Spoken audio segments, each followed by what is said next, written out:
Hi guys! Lunch tayo. Ito naman, oo. Ito naman ang niluto ko ngayon. Yan siya guys.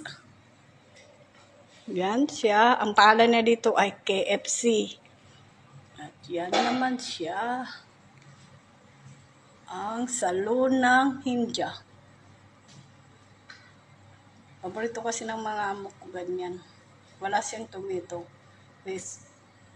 Yan guys. Kain na guys. Halika kayo. Samahan nyo ko. Ito, dahil paborito ng mga kasama ko yung chicken skin, kaya ginawa ko sa kanila. Yan, oh. Dati tinatapong ko lang to. Ngayon, gustong-gusto nila. Kaya ginawa ko na sa kanila.